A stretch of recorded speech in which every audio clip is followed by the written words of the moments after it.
Okay, so this is my time-lapse speed painting of my OC Oliver eating some Tangaloo strawberries and tangerines or clementines or whatever, it doesn't matter. I didn't write a script for this if that wasn't totally obvious. Yeah, so I painted this in Clip Studio Paint, and as you can see, there's a sketch underneath it, right? I started that sometime last year, probably in May. I think it was my first sketch in Clip Studio Paint on the iPad specifically, and just in general. So I was like still trying to figure out how to use the program, and I wasn't really feeling it. I resketched it one other time too, and I just didn't like the vibes. I feel like it didn't fit my character and kind of his vibes as well. So I decided to repaint it yesterday. Also, because I wanted to make a Draw This in Your Style challenge for Instagram, because I just hit 7,000 followers. Finally, after like 2 years of being stuck at 6,000, I finally reached 7,000. Very happy about that. But anyway, I figured, I wanted to get my original characters out there some more, and what better way to do that than with a DTIYS challenge. So I'm redrawing his face. I wanted to give him a glow up because he's had like this bowl cut, which I love the bowl cut. Nothing wrong with the bowl cut. I just think he needed a more modern haircut because he's had that cut for so long. And I almost didn't give him his glasses too because I don't like painting glasses. But with Clip Studio Paint, it makes it so much easier. I'm sure you already noticed that I used a 3D model to help with the posing, as well as 3D assets for the Tangaloo, and I'm gonna grab another asset in a minute for his glasses. And it just makes everything so much easier. Like, you pose the model yourself, you resize things if you need to, and then you can just trace over it and get an idea and then go from there. Like, it just takes so much of the guesswork out of the equation, and it makes drawing more fun. You know what I mean? I've been drawing since I was like 9 years old, and I'm 33 now, and I want the joy of painting. You know what I mean? So if that means using models and doing a little tracing, then so be it. I don't care. Oh, okay. I don't care. It makes it easier. Why not do it? Work smarter, not harder. That's what I say. Because the thing is, at the end of the day, you still have to know how to draw, right? You still have to know how to paint and render to get it to a stage where you're satisfied with it. Just tracing over a 3D model doesn't do all that for you. It just is a shortcut.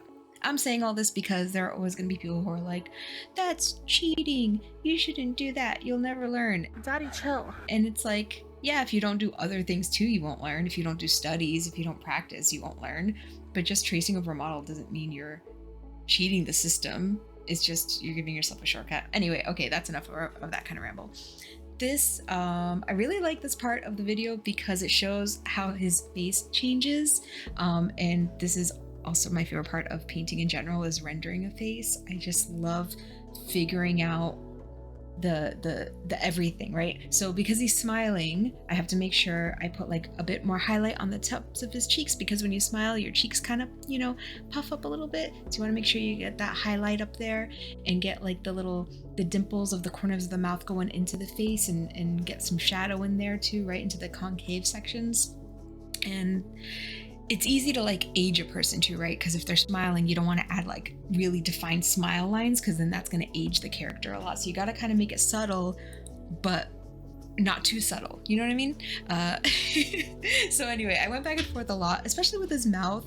I wanted to just make it look like he was actually smiling. And I think I achieved that. There were some parts where I was like, oh my gosh, his mouth looks good, but his eyes look like dead, right? So the smile is not just in the mouth, but it's in the eyes too. So I lifted up his under eyes a little bit, like I kind of tucked them up to make it look like he was squinting a little bit. And then I put his eyebrows down a little bit and like just tried to mimic a smiling face, because there's so many different muscles that go into it. Here I'm also like touching up his hair. I don't really draw hair like this too often, so it was a little bit of a struggle, but in a good way. I really like how it ended up. Also, you see that I'm painting all in black and white, right? This is because it helps me focus on values. versus color. Color's still really difficult for me, so sometimes I struggle with painting intuitively, and knowing what colors to pick for like shadows and highlights and blah blah blah. So when I find that I feel like I'm going to struggle with that, I start with black and white first. I start with a grayscale painting. I only focus on the values, and then I add color afterwards, which can be really hard. A lot of times when I add the colors in afterwards, I still struggle because they look so muddy at first. So the way I do that is, after I've got my black and white down and it's all nicely rendered, I do a gradient map. And I pick through like a bunch of preset maps that are already there, and I will sometimes add my own shades to it if I feel like it's not quite the right base skin tone that I'm looking for. So it'll be like varying shades of orange and red and yellows. And when I apply that, it's fine at first, but it's really muddy at the same time, right? It's not saturated enough. Sometimes it's just too dark and blah. So I put other layers on top, like soft light layers, some overlay layers. It depends. I don't really know what all those layers do necessarily. I just kind of eyeball it and just see what feels right. I add pinks to the cheeks, to the nose, to the lips. I add some very, very desaturated reds or blues, just kind of depends on how the painting's going, to the whites of the eyes and the teeth, because you don't want them to be white, right? You just want them to be like lighter and desaturated. And yeah, I do really like how it came out. It took me a while to get to this point of liking how it came out, because the skin just was looking so muddy for so long. But I just kept working at it. And I remembered I realized that so much of his skin was warm that I didn't add enough cool tones to his skin to kind of help break up that muddiness. So I added a little bit more of like lavenders and stuff to the shadows of his skin, and I think that helped a lot. And also, I'm just kind of like figuring it out as I go. I don't have a whole lot of formal training. A lot of my training is just me watching hours and hours of YouTube videos and trying to remember stuff and applying it to my paintings. Yeah. Anyways, so yeah, it's basically done now. I also kind of suck at backgrounds, so I'm still working on that. I just wanted something quick and simple because I needed to post this on Instagram. It wasn't like a commission or anything, so it's good enough for me. I hope you like it, and thank you for watching. Bye!